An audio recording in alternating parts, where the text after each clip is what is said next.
Hey guys, Porkchop here, and today I am doing another how-to guide. I have done several before covering the offlane, mid lane and support. These will be linked in the description below and at the end of the video. I did another video on what I think the best carry was, again linked below. But today we are going to not cover what the best carry is, but how to play a carry. Something that if done right can easily help your team secure a victory, hence being the carry. So let's first get started with the early game. Now build wise it varies for each carry, but maximising your damage is essential. Focus more on attack speed and power rather than crit and lifesteal. They are pointless early on when you want to secure those last hits with the odd engagement in between. Make sure you have plenty 6 point cards to maximise your early game damage potential. You stick to your lane with your support, tell them beforehand how you want to play, aggressively push the lane or freeze it. It's up to you, but for me it depends on the offlaner I'm against. If they benefit off from being level 5 like Greystone or Aurora, I freeze the lane to deny them that ultimate, which can make farming a lot harder for them. If they don't benefit from it and are more of a weak hero, say a Shinbi or Countess, then play more aggressively and try to grab that early kill and tower. If you don't know, freezing the lane is just doing as little damage as possible, just getting the last hit on minions. Now for wards, there are 2 areas you need to cover, one which I like to call the T-junction and the other being on the offlane side near the fog wall. I always do the strat of early ward then bat for my actual start. I put this ward on the T-junction spot, as for the first few minutes we won't be pushing all the way to the tower, so it's where ganks will most likely happen. Hopefully your support grabs ward straight away or by the first bat, so they can protect the lane. You don't want to keep doing it as that's farm lost. For the gold buff, I don't take it until I've at least backed once, so I have more damage to finish it off while my support cuts it around. Gold buff packs a punch early on, but the extra 20% card experience is worth it. During this time, which around the last 10 to 15 minutes depending on the game, you want to play safe. Keep a look at them up and think, how many enemies can I see? Is mid lane missing, or has the jungle not been seen for a while? Is my mid lane pinning the map? Have river buffs come up, and is more importantly the shadow buff one of them? If they're going to flank, what abilities do they have and what would they do? Do they have a rampage with a stun or a Harry that could use his landmine to get me into more danger?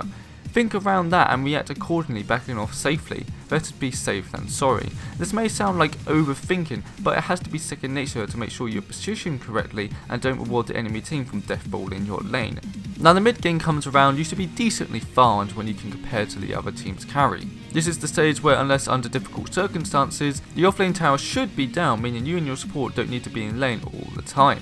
You can either help other lanes such as offlane if the tower is still up, farm your jungle. Don't take too much, just the odd camp to keep you always farming or being back in your lane. You should always see how your safe lane is being pushed and make sure that you always have enough time to get back into your lane to clear the waves before they get to the tower. So leave it up to your support, they should free roam around more, you have more potential to get kills, but make sure to pin them if you can't hold the tower to get your team to support you.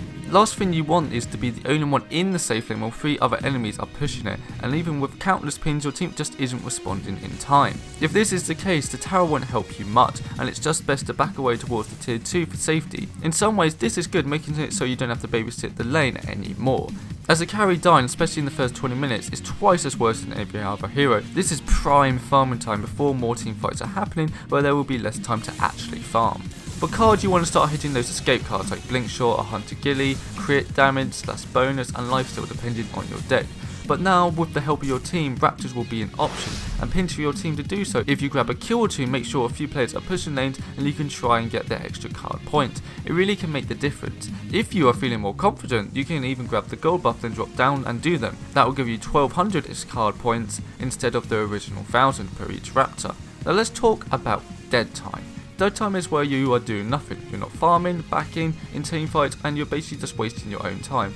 It's essential carry does this as little as possible. By now more team fights will be occurring, and of course as a carry your duty is to be in your team fights. But stand around for a whole minute because no one is engaging doesn't help you out.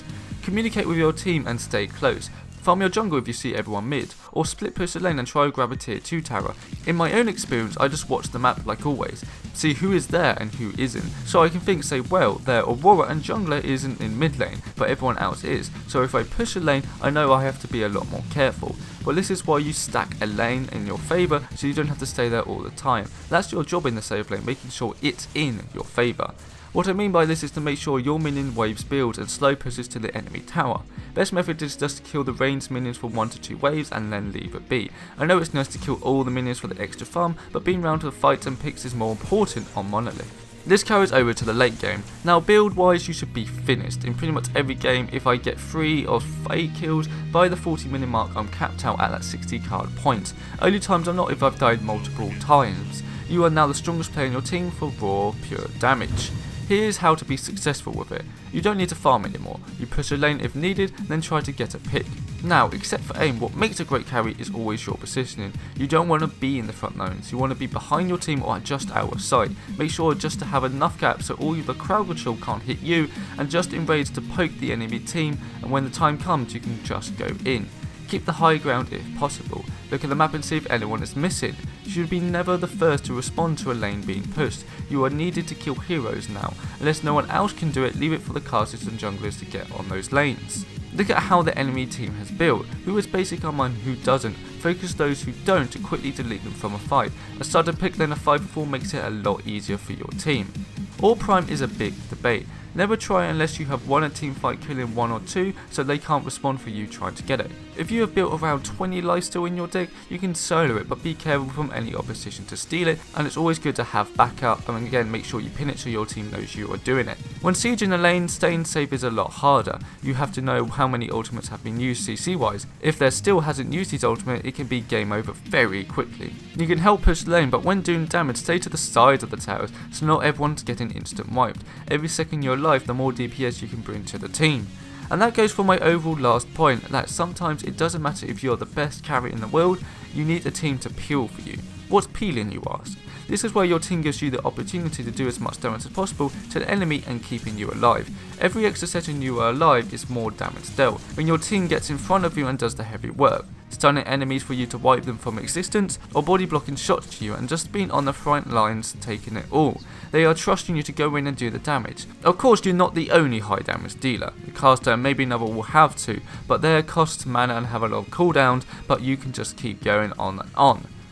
And that covers the main focus of a carry, how to genuinely play them and succeed with them, giving you more to think about with your position and the options available during the game to maximise your farming and making sure you support your team when needed. It does take a while and each team is different, but what doesn't change is your playstyle and how good you are at a carry and where you need to improve.